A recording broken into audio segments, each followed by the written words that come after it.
July 15, 1944. Camp Como, Texas. 102 degrees. Klaus Richter stepped off the prison transport into blinding sun and barbed wire, his throat raw from 3 days of fear and dust. He'd been taught that America was starving, broken, weak, that their workers scraped by on scraps while the Reich fed its people with strength and order. Then he entered the mess hall, and a woman slid a metal tray toward him. On it sat a thick, glistening hamburger, golden fried potatoes, and a tall bottle of ice-cold Coca-Cola. Klaus stared. This was for prisoners? He took one bite, and his entire world cracked open, because this meal was better than anything he'd eaten since 1940. Better than officers' mess, better than his mother's Sunday dinners before the war.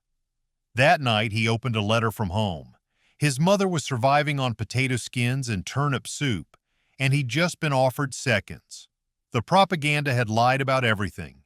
But before we dive in, if you want more shocking untold stories that'll make you question everything you thought you knew, smash that subscribe button and drop a comment telling me where you're watching from. I love seeing how far these truths travel. July 15th, 1944. Camp Como, Texas. 102 degrees Fahrenheit, and the heat came down like a hammer on an anvil. Klaus Richter stepped off the canvas-covered transport truck into a world made of light and dust and barbed wire strung tight between wooden guard towers. The red Texas dirt clung to his boots, to his threadbare uniform, to the skin of his forearms where he'd rolled up his sleeves against the suffocating heat during the 3-day journey from the East Coast Processing Center. Around him, 200 German prisoners shuffled forward in a loose formation that would have earned them punishment back in the Wehrmacht. Some wept openly. Some stood rigid, backs straight, eyes forward, clinging to the last shreds of military bearing. Klaus wouldn't weep. He wouldn't break. He'd made that promise to himself somewhere between Carentan and capture, between the beach where American bullets had torn through his unit and the field hospital where he'd watched boys younger than his 26 years die calling for their mothers in the Norman mud. A guard shouted something in broken German, the accent so mangled Klaus almost didn't recognize his own language. Lunch line. Move. The words were simple enough, but the concept felt surreal. Lunch. As if this were a factory shift change, as if they were workers clocking in rather than prisoners of war being processed into captivity on foreign soil 6,000 miles from Hamburg. The mess hall was a long wooden structure with screens instead of glass in the windows, and when Klaus stepped through the door, the smell hit him like a physical force. Meat, actual beef, cooking. The scent was so rich, so impossibly real that his stomach twisted violently. Saliva flooding. His mouth with such intensity it actually hurt. He hadn't smelled real beef since 1942. Not since before Stalingrad changed everything, before the rations got cut again and again until even officers were eating sawdust bread and watery potato soup that barely qualified as food. The line shuffled forward. Klaus moved with it, his body on autopilot, while his mind struggled to process what his nose was telling him. This had to be a trick. Special treatment before interrogation, maybe, or a propaganda setup for Red Cross inspections. The Geneva Convention required adequate food for prisoners, he knew that much, but adequate meant survival rations. Bread and thin soup, enough to keep a man breathing and able to work. Not this. Not the smell of seasoned beef and fried potatoes that made his knees actually weaken. A woman stood behind the metal counter. Blonde, maybe 30, with eyes that looked past Klaus rather than at him, as if she'd perfected the art of seeing through people entirely. Her hands moved with practiced efficiency as she slid a metal tray toward him across the scarred surface. On it sat a hamburger, thick and glistening with juice, the bun golden and soft, a pile of fried potatoes, crispy and salted, and a tall glass bottle filled with something dark that fizzed and bubbled, condensation running down the green glass. Coca-Cola, the label said in that distinctive script Klaus had seen in propaganda posters back home. The drink of American decadence, the symbol of their moral decay. Klaus stared at the tray. His hands didn't move to pick it up. This was for prisoners? The woman spoke in German, her accent flat and accentless, as if she'd learned the language from a textbook rather than from living, breathing people. Eat. Just that one word, delivered without emotion, without kindness or cruelty. Just a statement of fact. Klaus picked up the tray. His hands were shaking slightly, and he hated himself for it, for this weakness, for the way his body was betraying every bit of discipline and control he'd maintained since capture. He found a space at one of the long wooden tables and sat down carefully, setting the tray in front of him like it might explode if handled roughly. Around him, German prisoners devoured the food like animals. There was no other word for it. A boy near Klaus, maybe 19, with peach fuzz still on his cheeks where a beard should be, was crying while he ate, tears streaming down his face as he shoved potato after potato into his mouth. Another man, older with sergeant's stripes still visible on his faded uniform, whispered the same phrase over and over like a prayer or a curse. My God, my God, my God. Klaus lifted the hamburger. It was still warm. The beef was seasoned with salt and pepper. He could smell it. There was cheese, actual cheese, melted and stretching between the patty and the bun, a pickle, sliced onion, fresh bread that gave slightly under his fingers, bread that hadn't been stretched with sawdust or potato flour or whatever else the Reich bakeries had been using to make the rations last longer. He took one bite. The beef was tender, cooked through but still juicy, the fat rendering into flavor that exploded across his tongue. The cheese was sharp and creamy. The vegetables were crisp and fresh. And the bread, God help him, the bread was soft and slightly sweet and everything bread was supposed to be before the war taught everyone what hunger really meant. His world tilted. Klaus set down the hamburger carefully, his hands trembling harder now, and stared at the remaining food on his tray. This was better than officers' mess in Bremen before deployment, better than his mother's Sunday dinners in 1939 when there was still butter and real sugar and pork roast on special occasions, better than anything he'd eaten since the war began to go wrong, since the promises of quick victory and restored glory started to ring hollow against the reality of frozen nights on the Eastern Front and retreating lines and friends who simply vanished into the Russian winter. And this was what they fed prisoners? This abundance, this excess, this casual wealth of meat and bread and cold sweet drinks? Klaus looked across the mess hall and saw Frank McCarthy, though he didn't know the guard's name yet. Just another American in uniform eating the exact same meal. Not an officer, just a working man, an enlisted guard with dead eyes and tight shoulders who'd probably been a factory worker or a farmer before the war. And he ate beef like it was nothing special, like it was normal. Expected. The baseline of ordinary life. Klaus looked down at his hamburger again. Then he looked at the other prisoners, at the desperate speed with which they consumed food they'd probably dreamed about for years, and something cold and terrible settled in his chest, something that felt like betrayal or revelation, or both at once. That evening, mail call came just before sunset. The mail had been following them, apparently, forwarded through military channels from the East Coast Processing Center. Klaus heard his name called and stepped forward to receive a single thin envelope, the paper so delicate he could see the shadow of writing through it even before he opened it. His mother's handwriting, precise and careful, the letters formed the way she'd taught him when he was 6 years old and learning to write. March postmark. 4 months to reach him.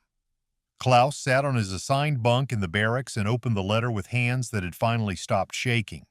The pencil marks were faint, as if she'd been conserving even that, using the lightest possible pressure to make the graphite last. My dear Klaus, we received your March letter. Thank God you are alive and unharmed. I must tell you, please don't worry for us, but food is difficult now. Frau Hoffmann's son returned from the Eastern Front and said things would improve soon.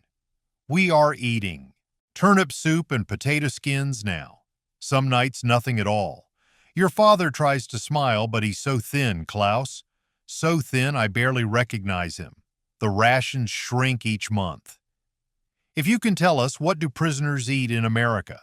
We hear they starve you, like they starve their own Negro workers. We pray for you constantly." Klaus read the letter 3 times. Each word, each carefully constructed sentence designed to sound hopeful while describing slow starvation. His mother was eating potato skins, the inedible parts that got fed to pigs before the war. And here he sat in an enemy prison camp, being offered seconds of beef. He reached under his bunk and pulled out the hamburger he'd wrapped in paper from the mess hall, unable to finish it, unable to throw it away. The bread was cold now, the cheese congealed, but it was still more food than his mother had seen in weeks. The propaganda had said America was broken, starving, weak, collapsing under the weight of its own decadence and racial mixing and moral decay. That German workers were protected and fed while American workers suffered under Jewish capitalism.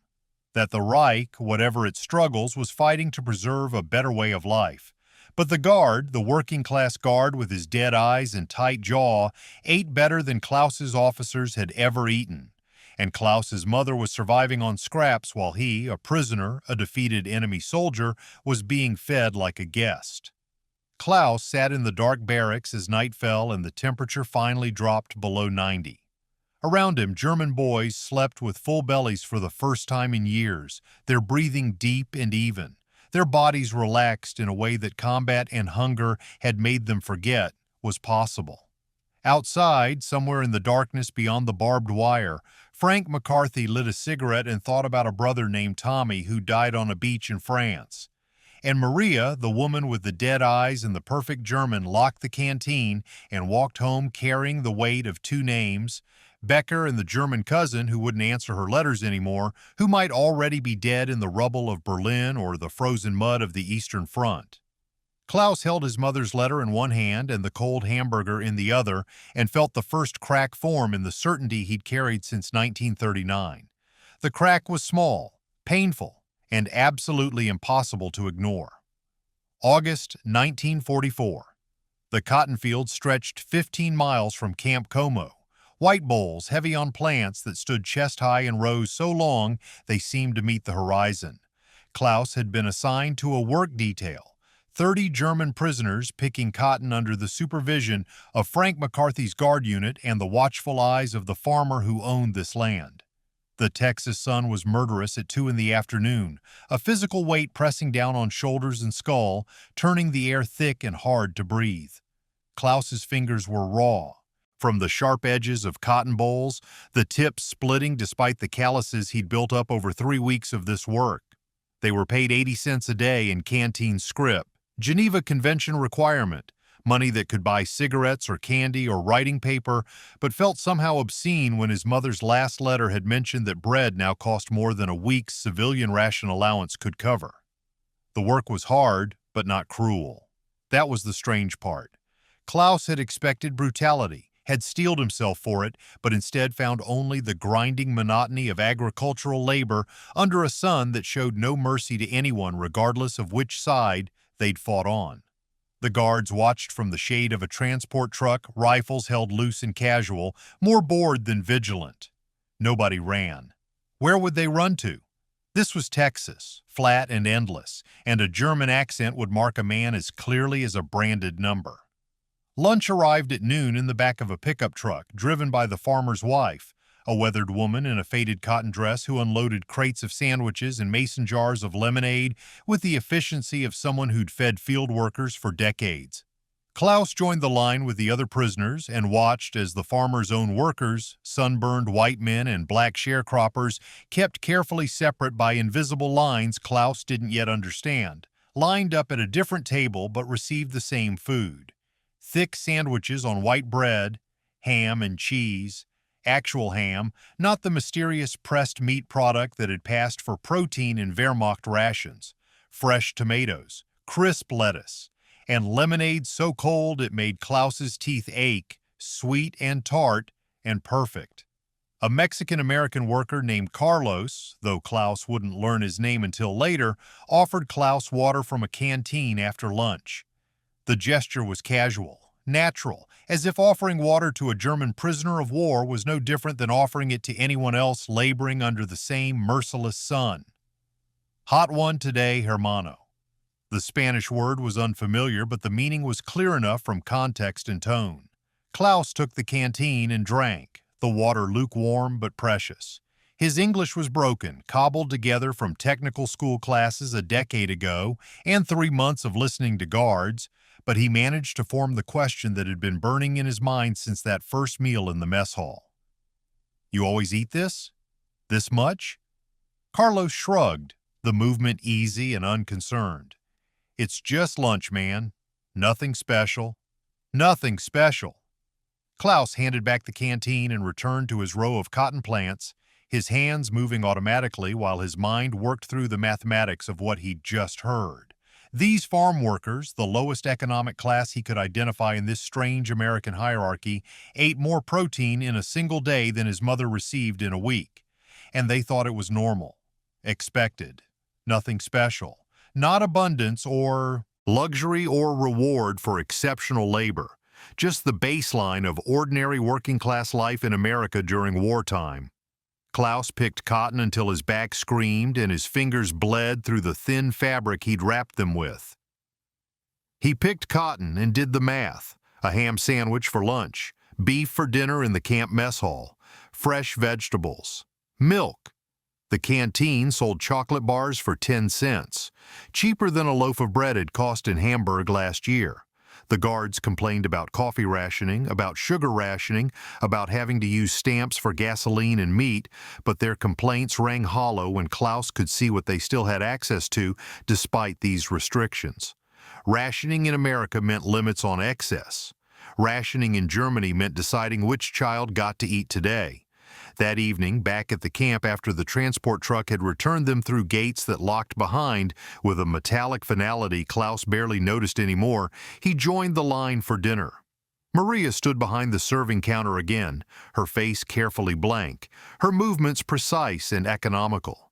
She spoke to the prisoners in that flat, accentless German that gave away nothing of who she was or what she thought. Klaus had learned her name from another prisoner, had learned she was the daughter of a German immigrant, but nothing more. She maintained distance like it was armor. Klaus lingered after receiving his tray, the line behind him forcing him to move, but his feet reluctant to carry him away. "You speak German," he said carefully, the observation obvious, but the only opening he could think of. Maria didn't look at him. "My father did. I try not to." Her hands kept moving, scooping food, sliding trays, the rhythm never breaking. "Why?" Klaus knew he was pushing, knew he should move along and eat his dinner and maintain the careful neutrality that kept prisoners safe, but something about her deliberate Americanness, the flag pin on her collar and the flattened accent, made him need to understand. "Why do you think?" Maria's voice could have cut glass, sharp and cold and warning him away from questions that had answers too painful to speak in a mess hall full of men who might judge her for blood she hadn't chosen. But Klaus persisted, the mathematician in him needing to reconcile the numbers, the data, the evidence against the narrative he'd been fed since 1933. In Germany, they told us America was dying, that workers were starving, that your Negroes were uprising and burning cities, that your economy had collapsed and your people were desperate and weak, that we were fighting to prevent that same decay from consuming Europe. Maria finally looked at him, really looked at him, and her eyes held something between pity and fury. "And you believed it. Not a question.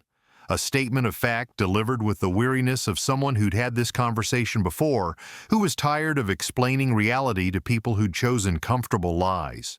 Klaus felt the words like a blow. "I saw photographs, bread lines, dust bowls, Hoover camps, men in suits selling apples on street corners, children with hollow eyes." The images were burned into his memory from newsreels and party educational materials, proof positive that American capitalism was a failed system that ground up human lives for profit. Maria set down her serving spoon with deliberate care. That was 1932. 15 years ago. We got better. Did you? The question hung between them like a bridge on fire, both ends burning, the middle span cracking and unsafe but still somehow standing.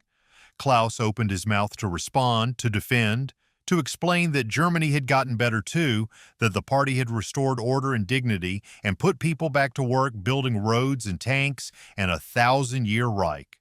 But the words died in his throat because his mother was eating potato skins and he just had his second ham sandwich of the day, and the numbers didn't lie even when people did. He took his tray and sat down at a table with other prisoners, men who ate in silence or spoke in low voices about letters from home, about rumors of Allied advances, about the uncertain future waiting for them on the other side of this war. Klaus ate his dinner, beef stew thick with vegetables and chunks of meat that were tender and real, and thought about Carlos saying nothing special. Thought about Maria asking, "Did you get better?" Thought about his mother's careful handwriting describing hunger in terms meant to sound less desperate than they were. The propaganda had shown him 1932 and called it eternal truth, had shown him America's lowest point and presented it as their permanent condition, had never mentioned that economies could recover, that democracies could adapt, that the same nation that had stumbled could find its footing and build something that fed even its prisoners better than the Reich fed its own citizens. The lie wasn't in the photographs. The photographs had been real. The lie was in the timing, in the framing, in the careful omission of everything that came after. Klaus finished his dinner and returned his tray to the washing station. Maria took it without looking at him, her walls still firmly in place. But the question remained, echoing in the space between them. Did you get better? And Klaus, carrying that question back to his bunk in the darkening evening, knew the answer was no. Germany hadn't gotten better. It had gotten louder, more certain, more willing to call conquest glory and call hunger sacrifice and call lies truth until nobody remembered how to tell the difference anymore. July 4th, 1945. The war in Europe had ended 2 months earlier. Victory declared and defeated nations carved up by men in rooms thousands of miles from the trenches where boys had bled into mud. Klaus and 180 other prisoners remained at Camp Como, waiting for transport home to whatever remained of Germany, to cities reduced to rubble and economies reduced to barter, and families reduced to whoever had survived the bombs and the hunger and the final desperate months when even the true believers had to admit the 1,000-year Reich was collapsing after only 12. Nobody knew what waited for them across the Atlantic. The letters from home had become sparse and desperate, written on scraps of paper and pencil so faint it was barely legible, describing conditions that made Klaus's stomach turn even as he ate 3 meals a day that would have been considered feasts in Hamburg. But today, the camp commander had permitted a 4th of July celebration. Geneva Convention allowed recreational activities for prisoners of war, and America's Independence Day apparently qualified as recreation worth sharing even with defeated enemies. Frank McCarthy supervised the setup with his characteristic military efficiency, his movements precise and controlled, but Klaus had learned to read the subtle softening around the guard's eyes, the way his jaw unclenched slightly when he thought nobody was watching, the quiet humanity he tried to hide beneath regulations and duty. The spread was extraordinary even by the standards Klaus had reluctantly grown accustomed to. Hot dogs and hamburgers cooking on improvised grills, the smoke-carrying scents that made Klaus's mouth water despite himself. Potato salad in massive bowls, creamy and dotted with celery and hard-boiled eggs. Watermelon cut into thick wedges, the flesh red and dripping with juice, and crates of Coca-Cola on ice, the bottles sweating in the heat, condensation running down green glass like tears. Klaus sat at a wooden picnic table with 3 other prisoners who'd become something closer to friends than the careful neutrality most men maintained. Otto Müller, the former economics professor from Göttingen, sat with his back straight and his hands folded, observing the celebration with the analytical distance of someone who'd spent his life turning human behavior into data points. Werner Vogel, the Bavarian farmer's son with hands like weathered leather and a dialect so thick even other Germans struggled to parse it sometimes, ate slowly and deliberately, savoring each bite the way a man who understood real hunger always would. and young Dieter Lang, only 19, captured in March during the last desperate weeks when the Reich was throwing children into combat and calling it defense of the fatherland. They ate in silence at first, the habit of caution too deeply ingrained to break easily even at a celebration. But then Otto spoke, his voice quiet and measured, the professor's tone he probably couldn't shed, even if he wanted to. "I've been thinking about what we said, about the propaganda, about what we were told." Werner nodded slowly, his jaw working on a mouthful of hamburger before he swallowed and responded in that thick Bavarian way of speaking that turned every sentence into something that sounded both simple and profound. "My father raised pigs. Good pigs. We slaughtered one per year if we were lucky. Smoked the meat to last through winter." He paused, looking down at his third hamburger with something like bewilderment. "These guards eat beef like we ate cabbage." Klaus felt his throat tighten. The words came hard, forcing themselves past years of training and indoctrination and the deep human reluctance to admit being catastrophically wrong about everything. "We never ate like this at home. Not even close. Not before the war, not during it, never." Dieter flinched as if Klaus had struck him. "Don't say that. You'll make it worse." The boy's voice carried the desperate edge of someone clinging to the last fragments of certainty, needing something to remain true because if everything was a lie, then his friends had died for nothing, and his childhood had been stolen for nothing, and there was no meaning to any of the suffering at all. "It's true." Otto's interruption was gentle but firm, the teacher correcting a student who needed correction even if it hurt. "I taught economics. I saw the numbers before they classified them, before they stopped publishing real data and started publishing aspirations dressed up as facts. Rationing started in 1939, before the war even began properly. It only got worse. Every year, worse." Meanwhile, he gestured toward the American soldiers laughing nearby, playing some game with a ball that Klaus didn't understand the rules of. They got better. Their rationing limited excess. Ours limited survival. Across the yard, Maria appeared carrying fresh pitchers of lemonade, her father Heinrich beside her. The old man had insisted on coming today despite his arthritis, despite the heat, despite Maria's protests that he should rest. Heinrich Becker moved slowly, his body bent by decades of factory work, but his eyes were clear and sharp, and he walked with the quiet dignity of someone who'd survived 2 versions of Germany and knew exactly what that survival had cost. Heinrich stopped at Klaus's table. The old man's German was different from Maria's textbook precision, warmer and rougher, the German of the Ruhr industrial region where dialects carried the sound of steel mills and coal mines. "My boy," he said, "the endearment natural and unforced, I left Germany in 1923. You know why?" Klaus shook his head, aware that Dieter had gone very still beside him, that Otto and Werner were listening with the intensity of men who sensed something important was about to be said. "Because I was a factory worker in Essen, and my children were hungry.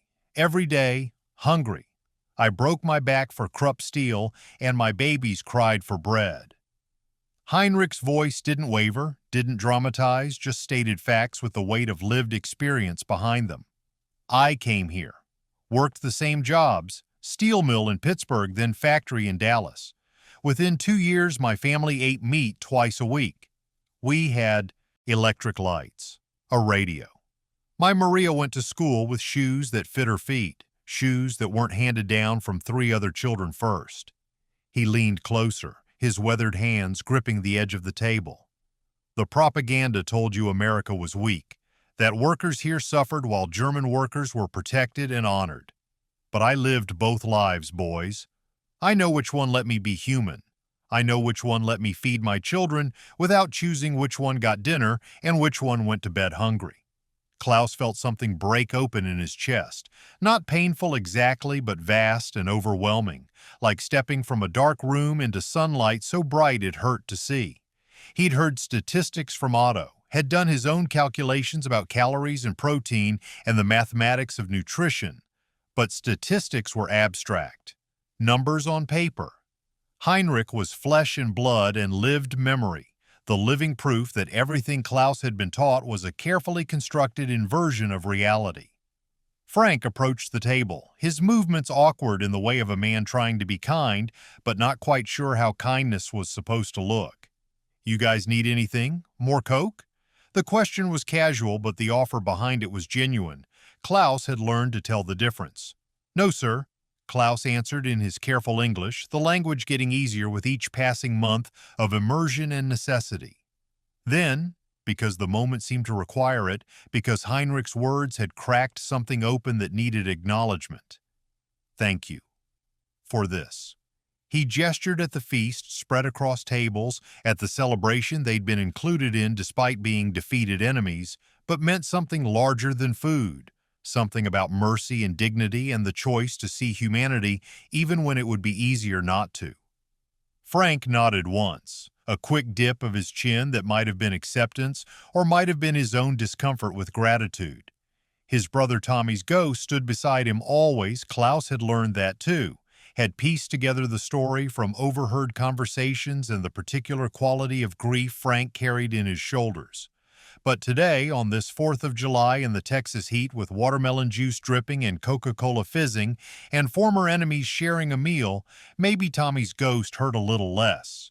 Maybe the weight of that death could be something other than fuel for endless hatred. Maybe that was the point of all of this.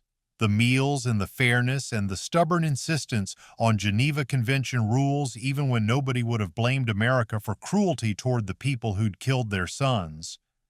That evening, Klaus sat in the barracks and wrote a letter to his mother, his hand shaking slightly as he formed the words. "Mother, I must tell you something hard.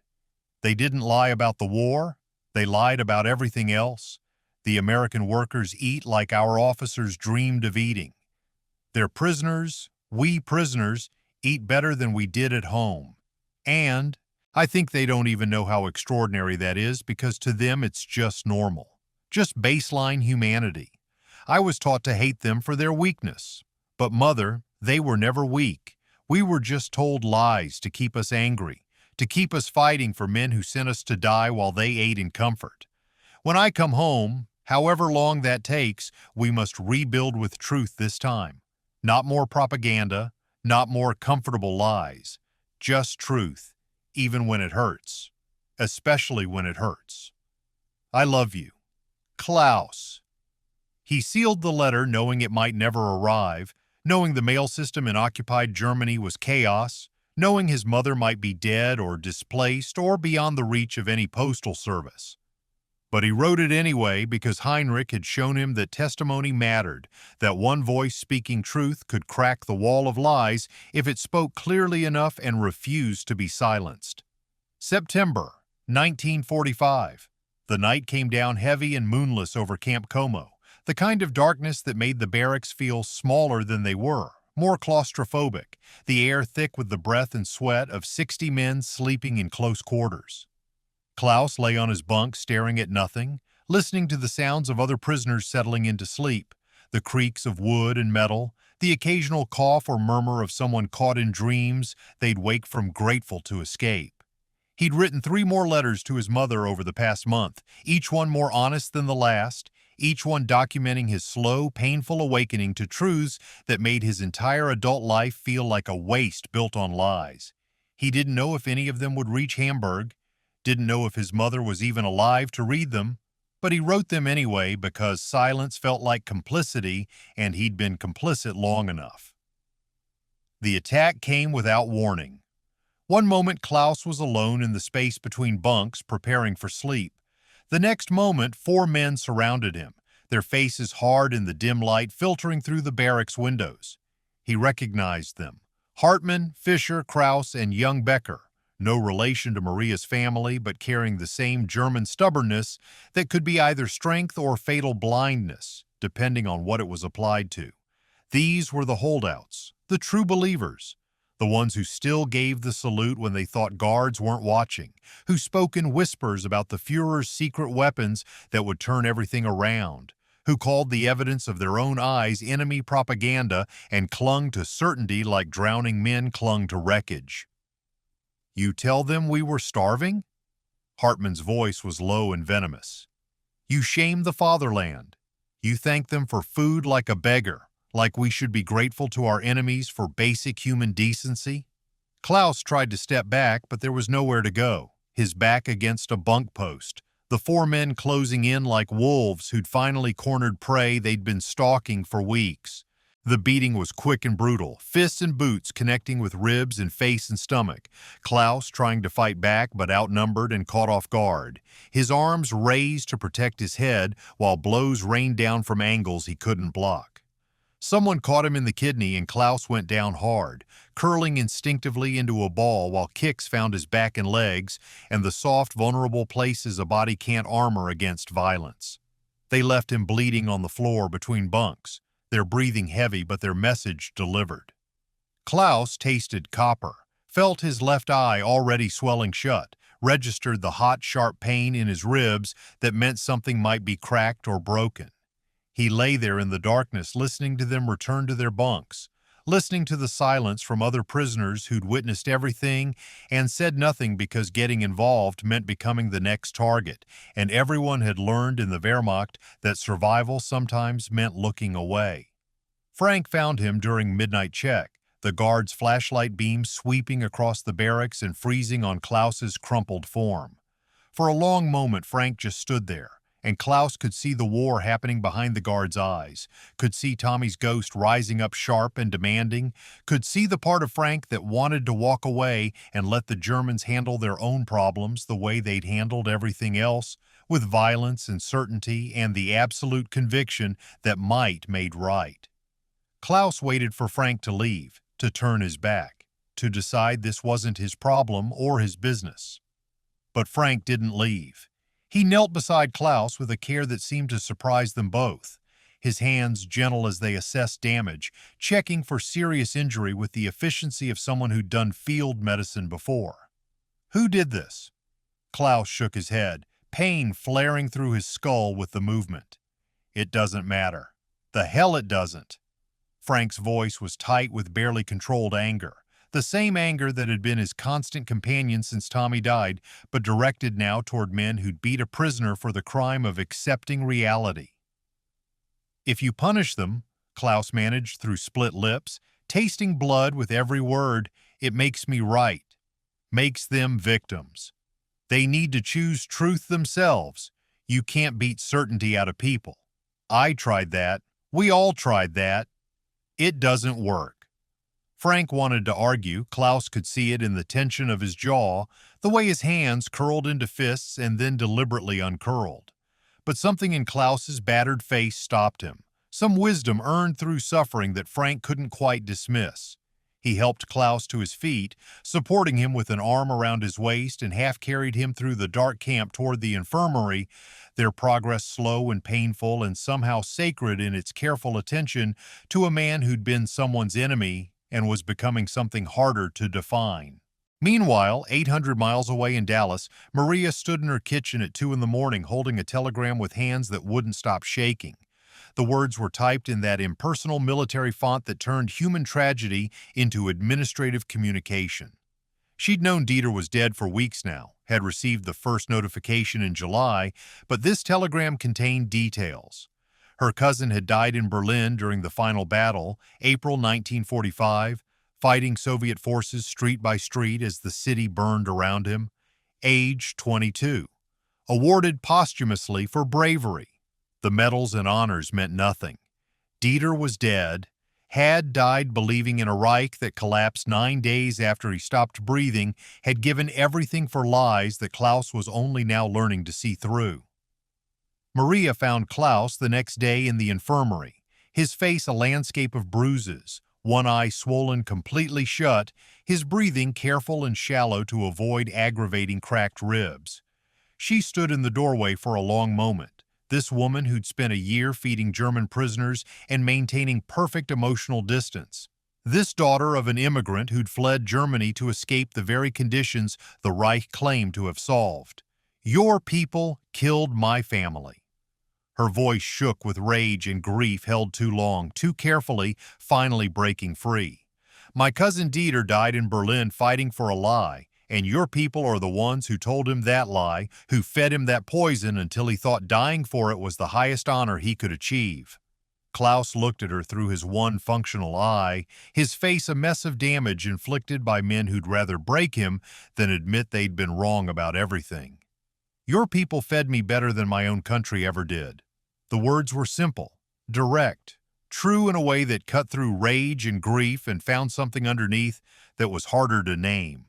Not absolution, not forgiveness, just the raw fact that both statements could be true simultaneously, that the world was more complicated than any propaganda could capture, that the real enemy wasn't each other but the systems that had turned them into enemies in the first place.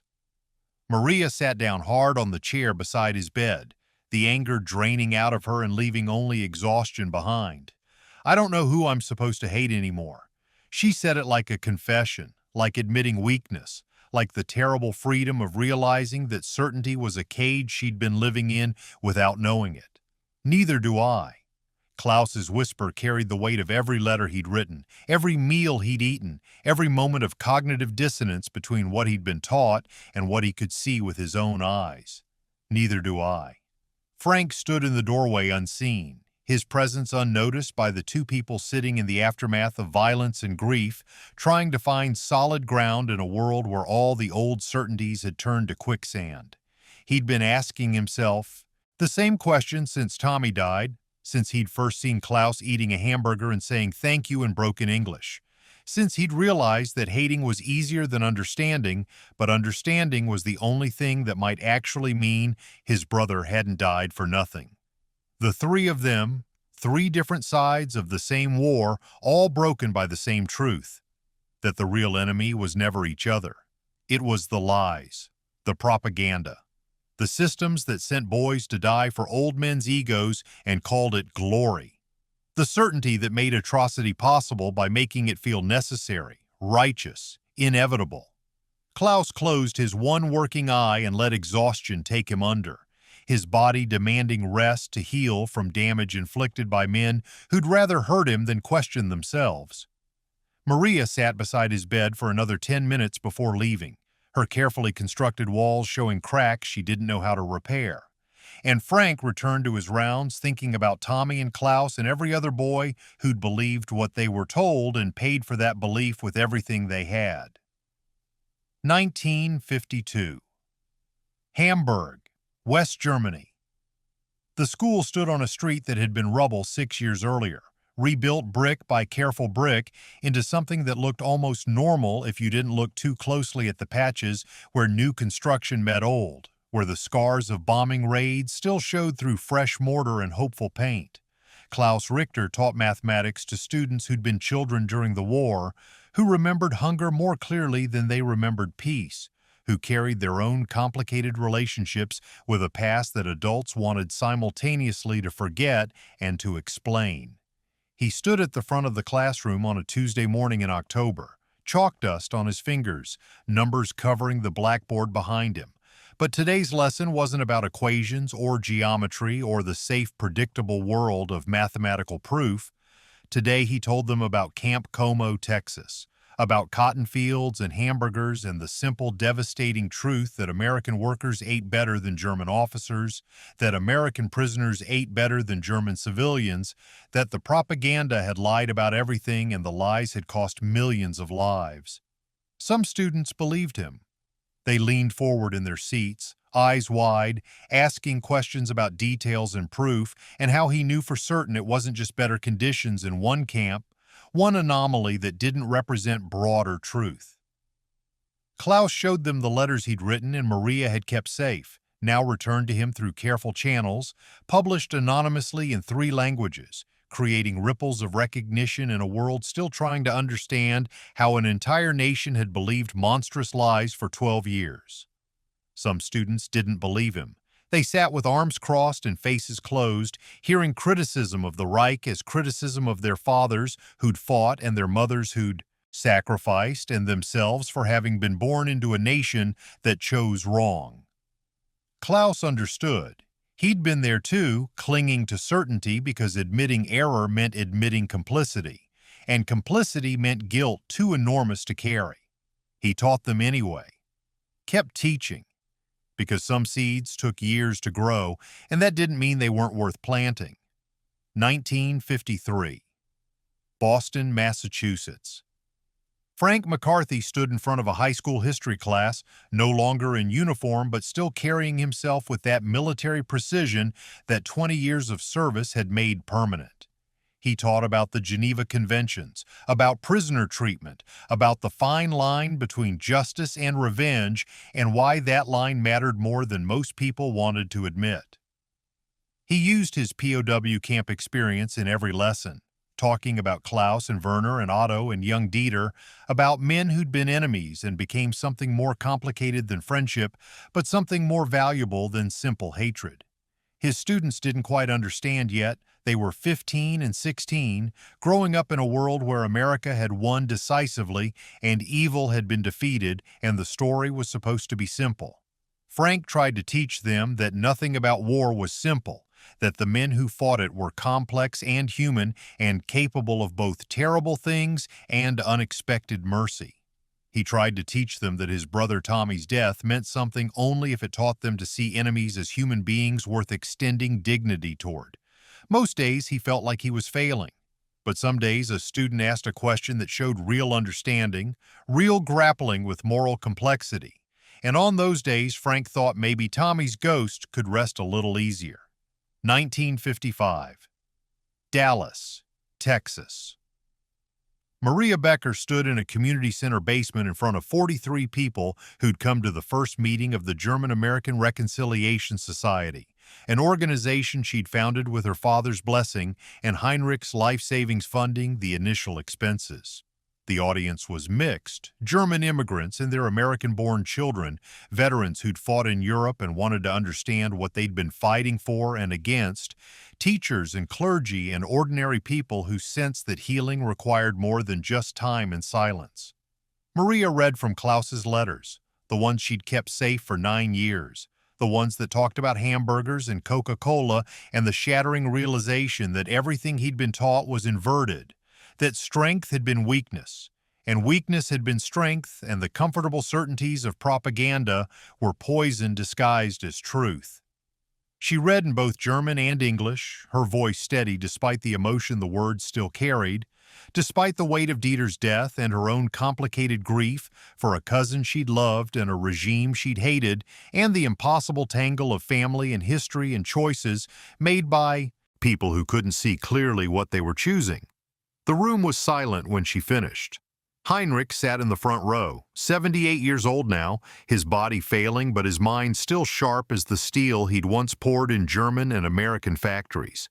He wept quietly for Dieter, who died believing lies, for Klaus, who'd survived learning truth, for all the boys who'd been fed certainty when they needed wisdom and sent to die when they needed to be taught how to think. 1967. United Nations Assembly, New York. A woman in her 30s stood at a podium testifying about prisoner treatment standards, about the importance of Geneva Convention enforcement, about the fine line between security and cruelty that nations had to navigate when dealing with captured enemies. Her name was Rebecca McCarthy, Frank's former student, the one who'd asked the best questions and understood earliest what he was trying to teach about mercy and dignity and the refusal to let hatred define everything. She cited the Camp Como letters in her testimony, the published accounts now translated into 17 languages, referenced in textbooks and military training manuals and graduate theses about propaganda and perception and the human capacity for both terrible error and remarkable correction. She talked about Klaus Richter, who'd been wrong and admitted it, about Frank McCarthy, who'd been angry and chose mercy instead, about Maria Becker, who'd built bridges when burning them would have been easier. She talked about her own Uncle Tommy, who died on Omaha Beach, and how his death meant something only if it taught future generations to be better, to think harder, to question certainty and choose humanity even when rage felt more righteous. The delegates listened with varying degrees of attention and interest. Some took notes, Some checked watches. Some genuinely engaged with the moral weight of what she was saying. Rebecca didn't know if her testimony would change anything concrete, if prisoner treatment standards would actually improve because of her words.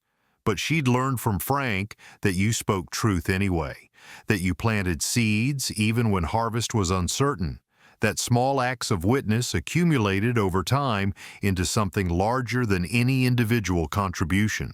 The letters outlived the war that created them.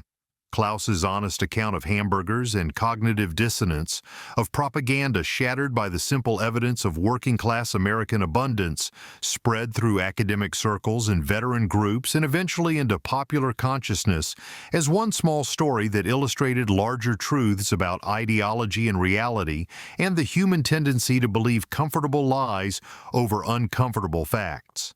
The letters were quoted in books and films and classroom discussions, not because they were unique, but because they were specific, because Klaus had described exact meals and precise emotions and the step-by-step process of worldview collapse, with enough detail that readers could follow his journey from certainty to doubt to difficult truth.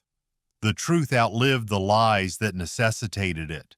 Slowly, painfully, over decades of deliberate effort and setback and resistance, Germany rebuilt not just its cities, but its understanding of what had happened and why and how to prevent it from happening again. The process was imperfect, incomplete, constantly threatened by people who wanted to forget or minimize or return to simple stories about good and evil that didn't require examining complicity. But people like Klaus kept teaching, kept witnessing, kept insisting that truth mattered even when it was hard. Especially when it was hard, always when it was hard. And somewhere in the space between enemies and friends, in the difficult territory that required more courage than simple hatred, three people who'd had every reason to destroy each other chose something harder. Menschlichkeit, humanity. The quality of seeing the person across from you as human even when history and propaganda and grief all screamed that they were monsters who deserved nothing but punishment. It wasn't forgiveness exactly, wasn't absolution or erasure of real harm done. It was something more modest and more difficult, the simple insistence on treating people with dignity even when they didn't deserve it.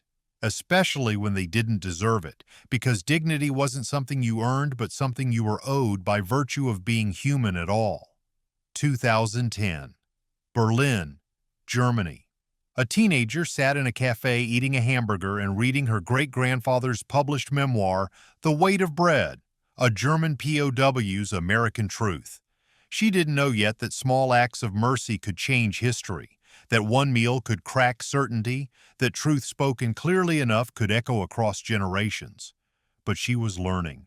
The book in her hands was teaching her, Klaus's careful, honest voice reaching across 66 years to tell her that being wrong wasn't the end of the story, that admitting error took more courage than dying for a lie, that rebuilding with truth was harder and more important than any battlefield victory. She turned the page and kept reading, and somewhere in Texas and Boston and wherever Frank and Maria's descendants were scattered, the same story was being read and passed on and kept alive because some truths were too important to let die with the people who learned them first.